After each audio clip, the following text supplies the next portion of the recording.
Shabbos Parshas Korach, Mevorchim HaChodesh, Tammuz, Tavshin Daled Mem. This is a mimer 40 years ago.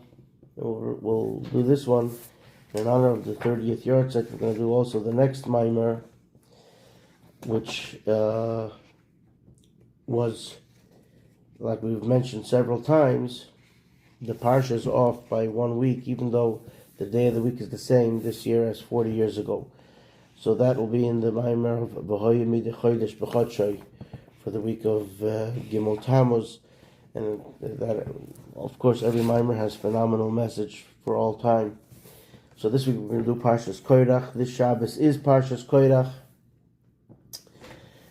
Even though the year that it was recorded, it would have been for the last Shabbos, the final Shabbos in the month of Sivan, as was last Shabbos.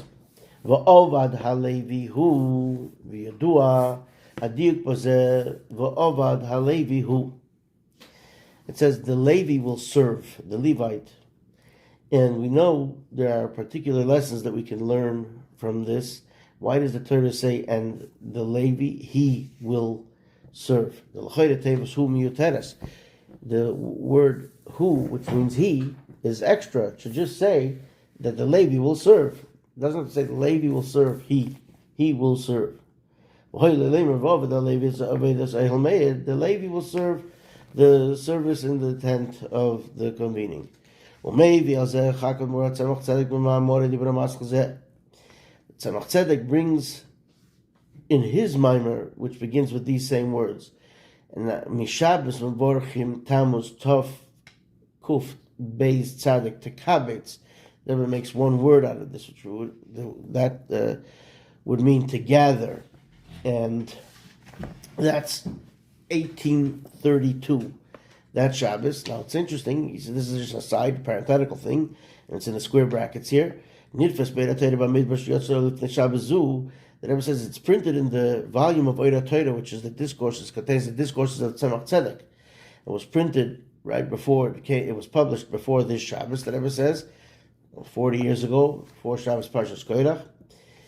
Tzemach Tzedek says in that mimer regarding this verse, the Bezoyar Parshas Korach Daf Kuf Ayin Ches. It says in the Holy Zohar on page 178. Peter's Pasuk Zebekam Eifanimi. The Zohar explains this verse in several ways. And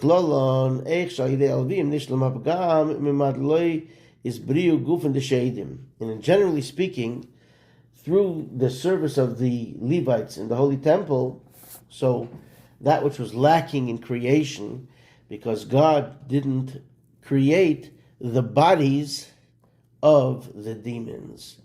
It says the demons were created. We'll talk about it. And this is now, you may want to ask, what is this talking about? What does this mean? What is that? It's called, we call them Shadim. And the Gemara talks about where they would hang out and where they wouldn't hang out and where we have to be afraid. And at the time of the Baal Shem Tov, he rid the world of their shenanigans, etc., or where it may be, or whatever this may mean, the Chitzonim, etc. They get their life source and energy from the outside tract, so to speak. So the Rebbe continues. Like it says in the Zohar, on the sixth day of creation, the demons, the Shadim, Hachitzonim, these outwardly, these creatures that get their energy and life from the Klippa and from other things, they were created on the sixth day. What happened? Well, this is very hard for us to understand.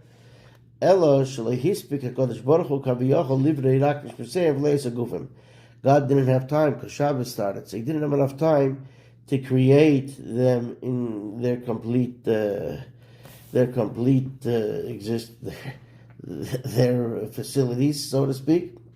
So He only, so to speak, had time to create their soul, but not their bodies. Shabbos came in, so it was too late. Just like everyone has the last minute, the thing you can't finish up before Shabbos. So God also, He was in the middle of making the demons, and He only got their souls done, but He didn't get the bodies. And then Shabbos started, so He couldn't make their bodies. All right. Now, the question is, what does this mean? We're gonna accept what it says in the Zohar. Not everything do we understand fully. We understand certain things as best we can. And that's okay.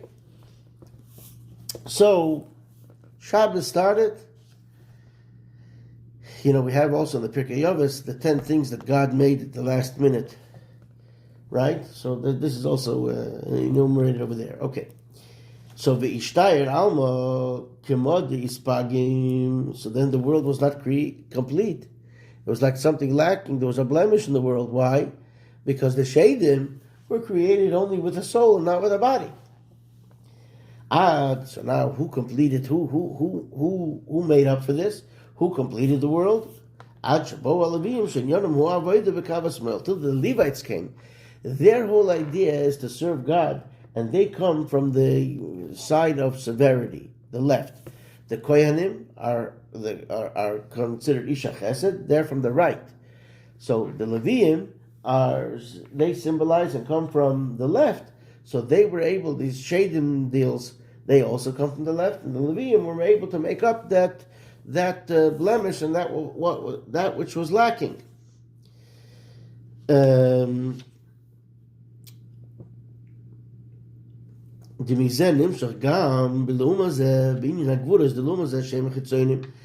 from what the Levites do, then it draws down to the opposite side of the holiness in the severity. Severity is used in the good also, and that would be these chitzonim, these creatures. And because the Levites served properly, and that was the real fulfillment in what severity would be, and they did this in the best way possible. So what happens is there are the creations that take from what's called the leftovers, that which is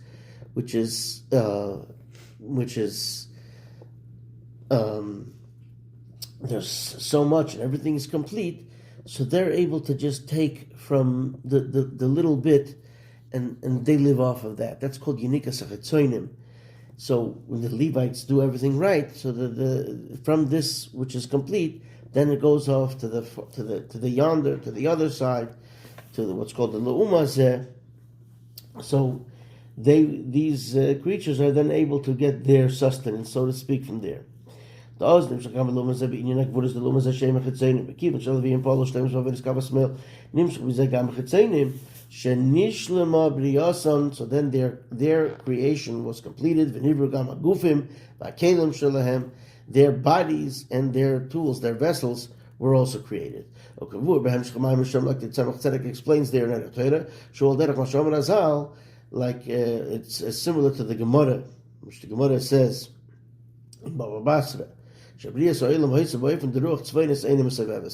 The Gemara there is a little bit hard to understand. It's talking also about the way the sun goes around and the way the various orbits are, and there's a discussion there amongst the rabbis of the Gemara, and it's really a difficult Gemara to understand, specifically because different times of the year the amount of daylight is different, the way the sun goes around the whole world. But the bottom line is that the Gemara gives an example over there and explains that not everything. So a little bit also, the way I could see it also is that the North Pole, it's always cold and it's always it's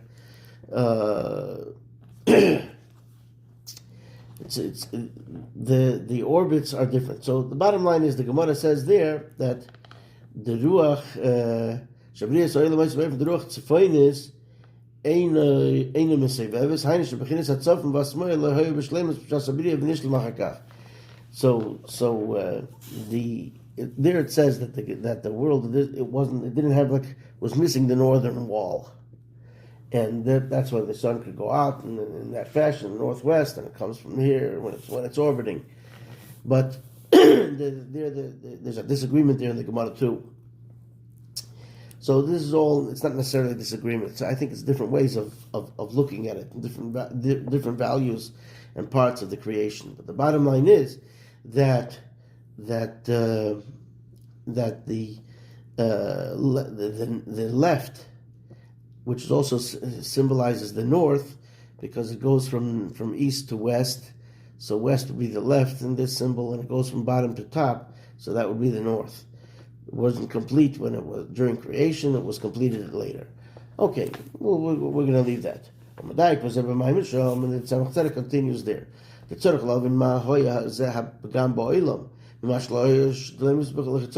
Why is the world incomplete and blemished, so to speak, if the demons don't have a body? Maybe that's a good thing. So why was the world incomplete? Adrabah, on the contrary.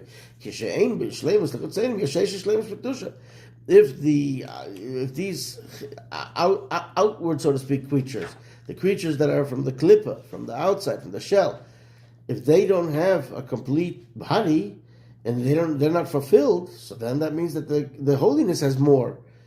And again, like the Gemara says, according to when Rivka was having this dichotomy in her when she was expecting her sons Jacob and Esau, Yaakov and Esau, and she knew when she passed by the house of learning, Torah study, it was one way. When she passed by idol worship, it was another way. It made no sense. She seeked out the counsel of God, and God says, "You have two nations." And then when one is strong, the other one is going to be weaker. In other words, if Klippa is weaker, then the holiness is stronger. So here, if the Klippa is weaker, if the Ketzanim don't have a body, then there's more holiness in the world. So that's what the Gemara says.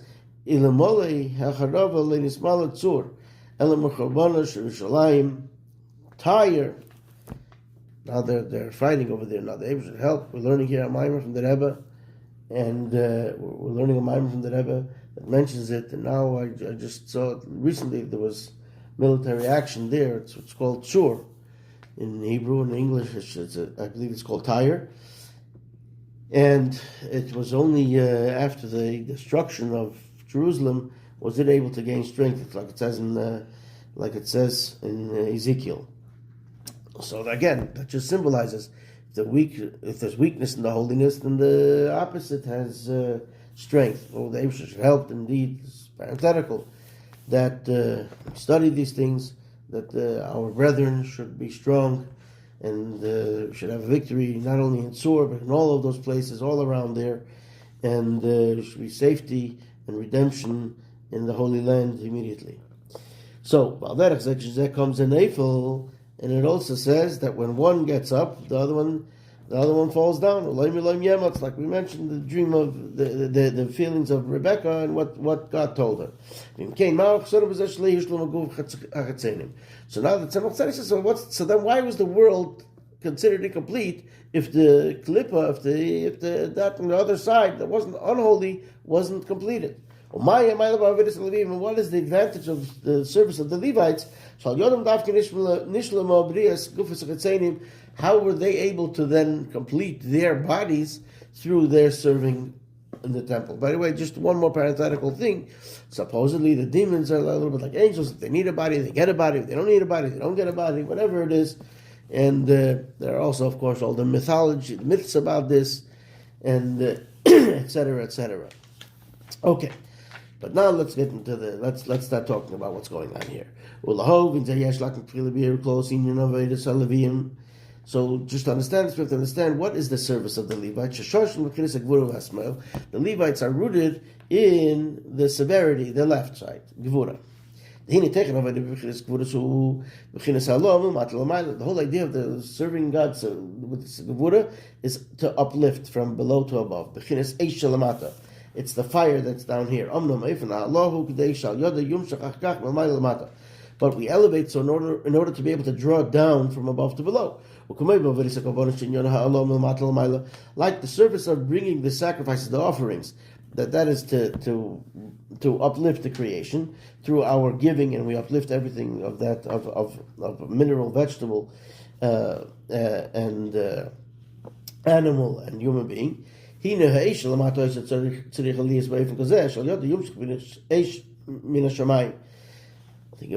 was a mitzvah to put fire onto the altar, And then a fire came from heaven also. And they were both, the fire from here was to draw down the fire, the supernal fire, the heavenly fire. In order for us to have this uplifting, to draw down what's supernal, for this you need a special power given, granted by God, that it will happen, that this, our effort will be able to draw that down. God has to give us the power to do that before we even start. This is what the Kohanim, the priestly family, are able to affect in the Levim, in the Levites. Why? The Kohanim, their whole thing is to draw from above to below. Why? The Kohen is a person of kindness, v'ha'ahava, and love. That's why the Kohanim give the blessing. They even say they give the blessing with love, etc. And since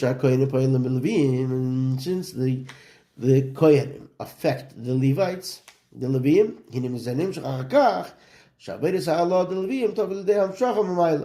then therefore they're able to accomplish and bring about and to affect that which the Levim then are uplifting and bringing up, bring forth what is drawn down from God to the people.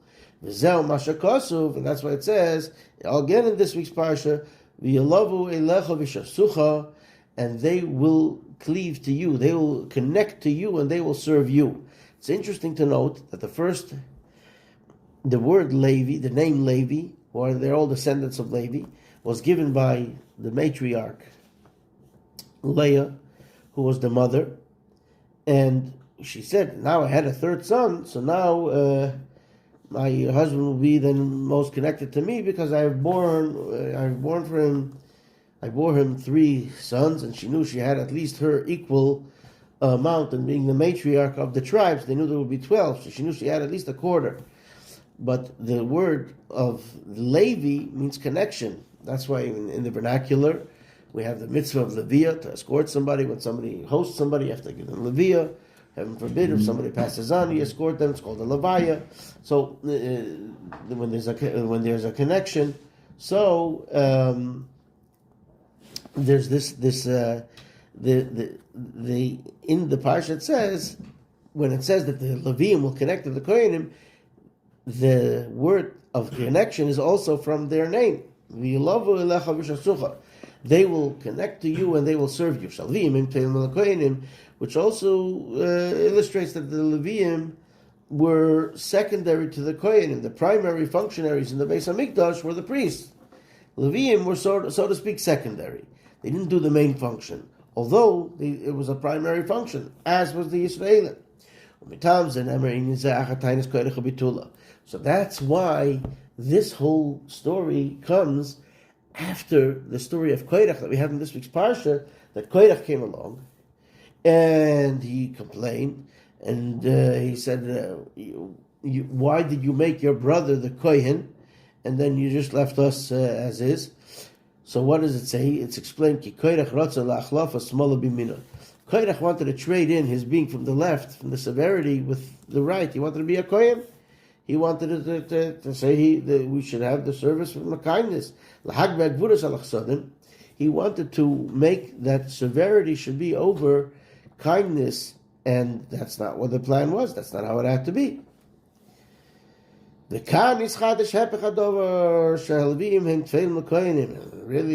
Leviim have to be, the Gvura is secondary to and subservient to the Kohanim. The Kohanim must be in Behem. The Kohanim affect them. What does this mean in our service to God? Prayer, when we pray, when we daven, that's elevating. That's tough work. But it's only the beginning of the prayer that you're really elevating everything. When we say the verses of praise in the beginning of davening after Baruch Shema, we say Ashrei, etc., and then we say the Shema and its blessings. But what's the real part of prayer? When you're standing, saying the Amidah, and that's when you're already Then you're already drawing down. You're indeed asking God you've already praised, you've already built up, spoken about God. Now you're asking God to give your needs, to draw it down. So the Ratzui, the beginning of the devotion and the yearning and the focus and the movement towards bringing down this from godliness, this is by the beginning of the davening, and now the drawing down, the shuv, that's the Amidah. Kenoida, as is well known, a real complete way when you've brought something up is when you could draw it down, when it comes down, when it's reciprocal, and when you get something greater, when something comes of it. This is, of course, a service to God. How does this happen within the service of prayer? This idea of what the kohenim are, the idea of the kindness, etc. What does this mean? In order that when you draw down after you uplifted, after you've prayed, after you've supplicated, and then you get the connection to God, in order for it to be as it should be, and lasting, and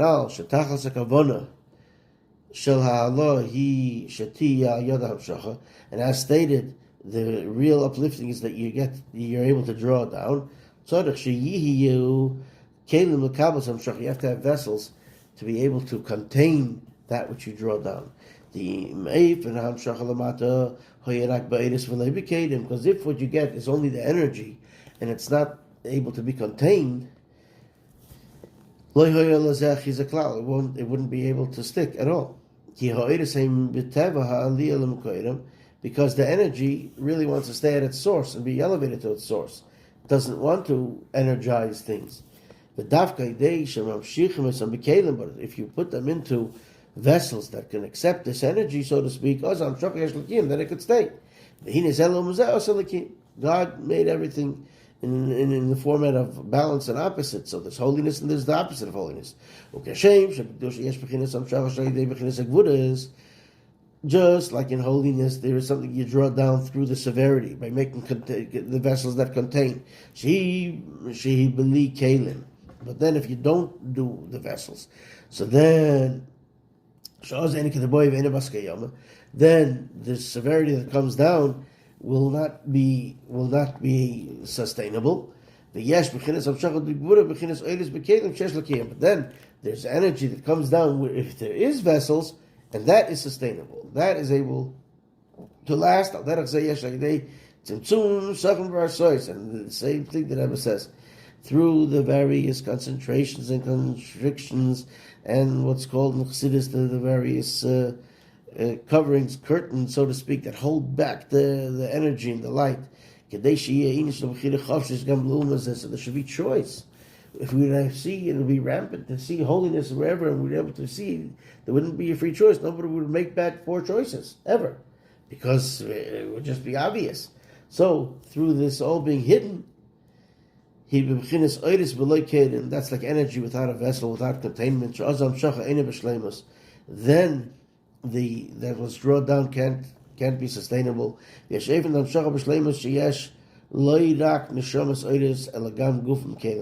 can be drawn down, that there's the energy, there's the neshama, the soul, and the gufim, the body, and the vessels that contain it, that make up a nice unit that's able to serve God. So now he's going to talk. Now here the Rebbe is going to talk about getting back to what's this whole idea that there was energy of the demons that didn't have bodies. So these demons were created without vessels. So now there was just energy that just had the souls. The kivin shekenu below zen. If that's the way it was in the klippa, in the opposite of holiness,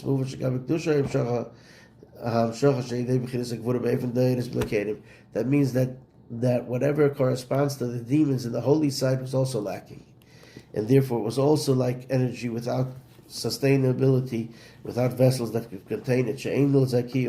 It wouldn't be able to last. That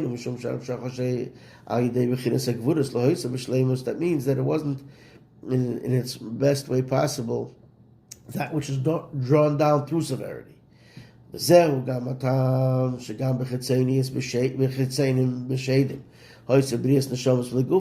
why God, so to speak, made the creation in these chetzonim with souls without bodies. Why?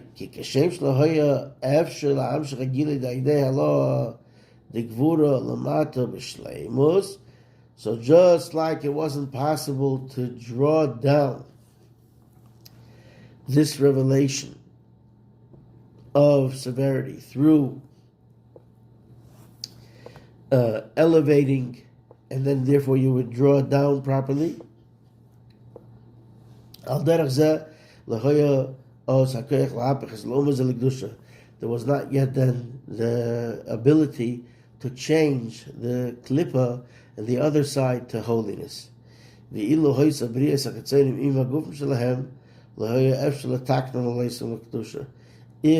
the creation was that those chitzonim were created with their bodies, listen what the Rebbe says here, something so phenomenal.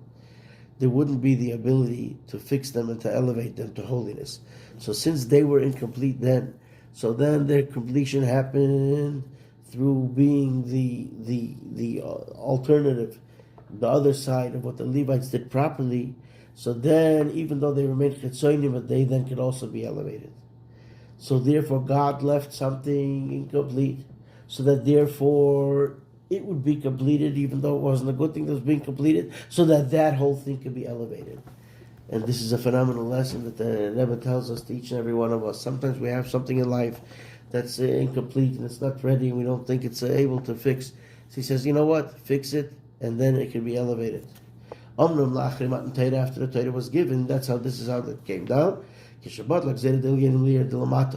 When God made it then possible to elevate things, when the decree that the supernal cannot come down, like we were discussed this in previous one, that even that which is drawn down, even the side of severity, also can be contained. Even more so, we got the possibility to transform and to fix, to rectify that which is on the other side, that which is improper, etc. And this even has the advantage of something, how much greater it is when darkness becomes light, when darkness itself illuminates.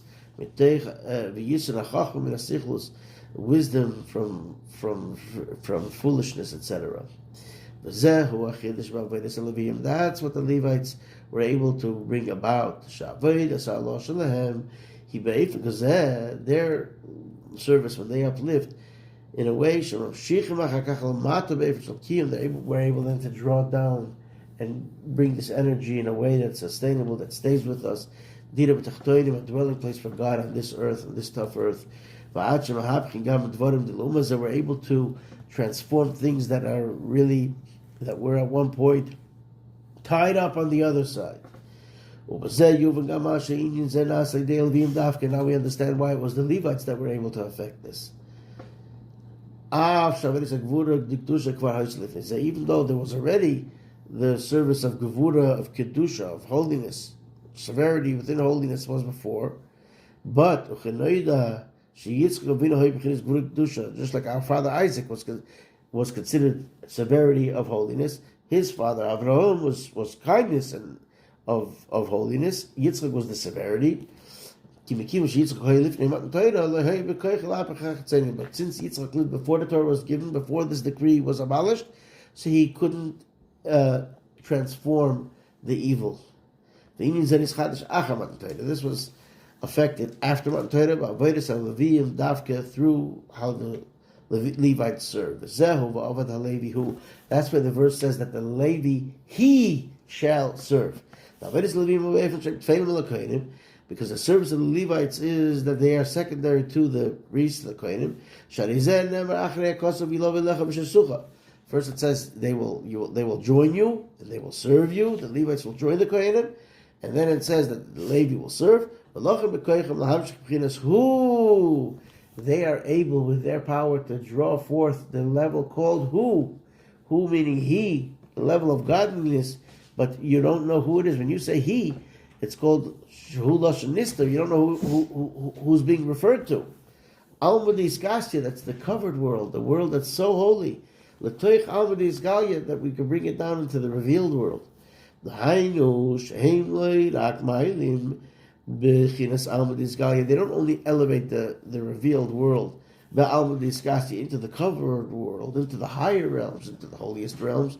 Elam Amshichem Alma Diskasya, Alma Disgalya, they're able to draw down the covered world into the revealed world. Va'achin yizanim shel b'chinas Gilui v'kelim, till this is to the extent that this is in a revealed way, in a sustainable way, in the world, in our daily life, in a holy life, in our homes, etc. That's why the Levites, how do they serve God? With song and music. Inyan simcha, happiness. That illustrates the idea of revelation. That's illustrative of happiness. That's through song and music. That is able to, when somebody is singing and happy, it shows their happiness.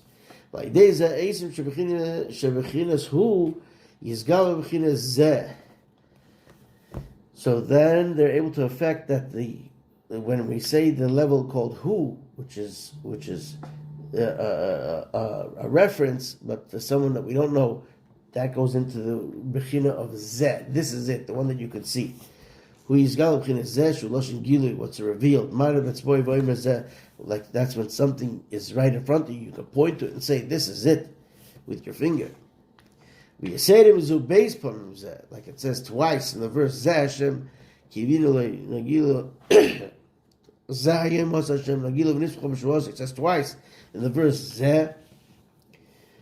Based on zeh, like the revelation will be in the future to come when Mashiach comes. We'll say it twice. We'll say this is it. We'll see it. This revelation of the future to come is going to be drawn down through our work and our service to God. In these 6,000 years that the world is functioning after creation. Bichlal, in general, especially in the years subsequent to Matan Torah, in the last 3,300 years or so years. And really in particular, the Beis Alafim Beis Mashiach, 2,000 years of Mashiach that we're like the Gemara in Sanhedrin refers to the various eras. And certainly in the heels of Mashiach, the heels of the heels of Mashiach, right before Mashiach comes. The idea of Hanal, through serving God, as we've spoken about, will merit the revelation of twice, saying, Zeh, this is it. This will be the true full redemption through David, the king of Mashiach, in our redemption, in the actual soul, lower than 10 handbreadths, meaning it's here, it's down, we see it. With happiness and gladness of heart.